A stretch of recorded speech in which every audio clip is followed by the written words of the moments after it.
मोदी रणनीति के तहत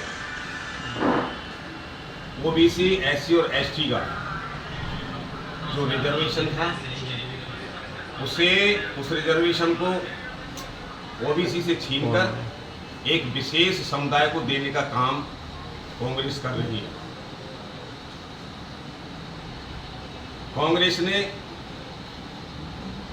देश के अंदर एससी, एसटी और ओबीसी ये गरीब बहुत बड़ी आबादी है।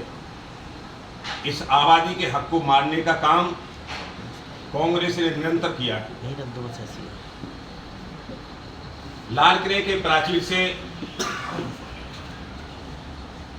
मनमोहन सिंह ने बोला था कि देश के संसाधनों पर पहला हक एक विशेष समुदाय का होगा, लेकिन माननीय प्रधानमंत्री नरेंद्र मोदी जी ने बोला कि देश के संसाधनों पर पहला हक गरीबों का होगा, और उन्होंने साबित करके दिखा दिया कि अंतिम पंक्ति में बैठे हुए व्यक्ति को समाज की मुख्य धारा से कैसे जोड़ा जाए।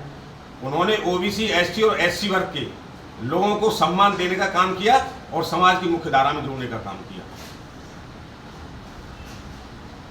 ये जानबूझकर मनमोहन सिंह ने एक मुंबई की प्रेस कॉन्फ्रेंस के माध्यम से 13 अप्रैल 2009 को उन्होंने बोला कि पहला हक देश के संसाधनों पर एक विशेष समुदाय का होना चाहिए। जम्मू कश्मीर के अंदर इन 70 साल के कार्यकाल में लंबे समय तक कांग्रेस की सरकार रही, और इस कांग्रेस की सरकार ने निरंतर वहां देखा होगा जम्मू कश्मीर के अंदर एक एससी और एसटी को समाज के मुख्य धारा से हटाने का काम किया। उन्हें जो सरकार की सुविधाएं जो मिलनी चाहिए थी उन सुविधाओं से हमेशा वंचित रखा।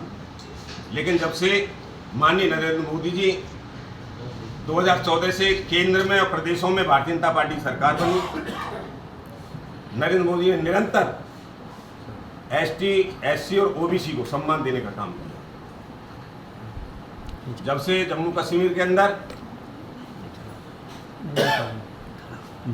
एक केंद्र प्रशासित देश बना, धारा 370 वहां से हटी, एसटी और एससी वर्ग के जो लोग थे उनको समाज की मुख्य धारा से जोड़ने का काम माननीय केंद्रीय प्रधानमंत्री नरेंद्र मोदी ने किया।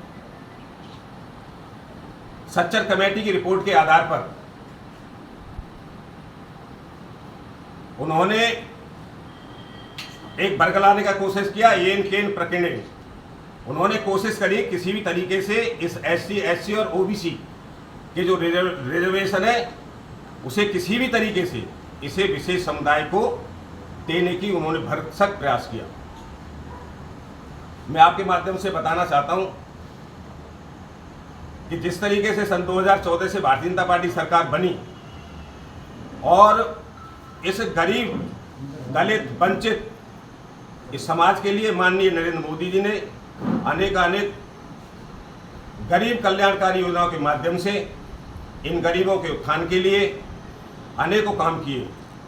अनेक योजनाओं के माध्यम से उन्होंने गरीबों को समाज की मुख्य धारा से जोड़ने का काम किया। ओबीसी वर्ग को केंद्रीय मंत्रिमंडल में 27 कैबिनेट मंत्रियों को जगह देने का काम किया। 102वां अनुच्छेद को बदलकर उन्होंने पिछड़ा वर्ग आयोग का गठन किया। पहले पिछड़े वर्ग की कोई सुनता नहीं था। एसटी और एससी सभी समाजों को बराबरी का दर्जा इसी भारतीय जनता पार्टी की सरकार मिला। इससे पहले ना तो भारतीय जनता पार्टी ने किसी के खिलाफ बोला, ना ही भारतीय जनता पार्टी की विचारधारा के